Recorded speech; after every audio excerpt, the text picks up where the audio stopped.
30/3/2026 இன்றைய நாள் திங்கட்கிழமை, மார்ச் மாசத்துல. விஸ்வவாசு வருடத்திலே பங்குனி மாதத்திலே 16ஆம் நாள். துவாதசி காலை 8:26 வரைக்கும், பின்பு திரியோதசி திதி.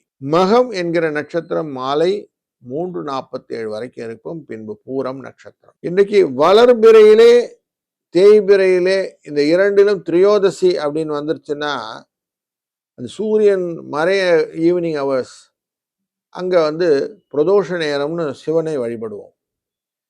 சிவபெருமானை சைவர்கள் வழிபடக்கூடியதும், நரசிம்ம பெருமானை வைணவர்கள் வழிபடக்கூடியதும் இந்த பிரதோஷ காலம். அதனால இந்த நாள் ரொம்ப இனிமையான நல்ல நாள். 4:30 5:30 என்ற ஈவினிங்ல ஒரு நல்ல நேரம் இருக்கிறது.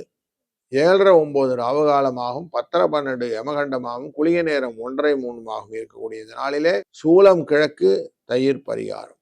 மீன லக்னத்திலே சூரியனின் இருப்பு நாழிகை 1 7 வினாழிகள்.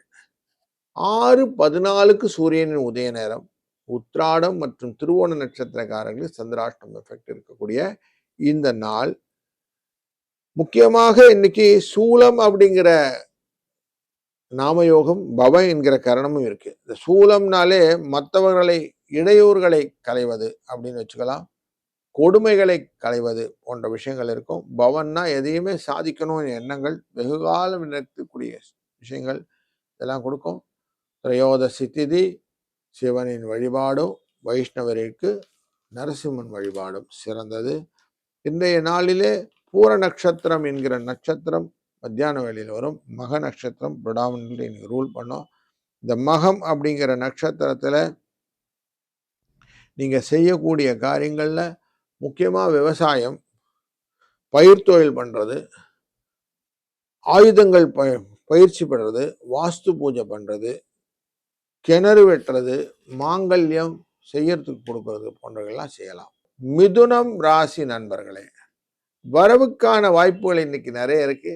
தைரியமா காரியங்கள்ல செய்யலாம்.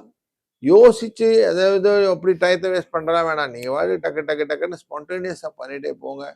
இன்னைக்கு மற்றவர்களும் ஆதரவாக இருக்கக்கூடிய சூழ்நிலை இருக்கிறதுனால லாபங்கள் அதிகமாக இருக்கும். 3 6 என்ற அதிர்ஷ்ட எண்ணும் துணை நிற்கும். சாயங்கால வேளையில பிரதோஷ வழிபாடும் நல்ல முறையிலே இருக்கும். வாழ்க வளத்துடன்.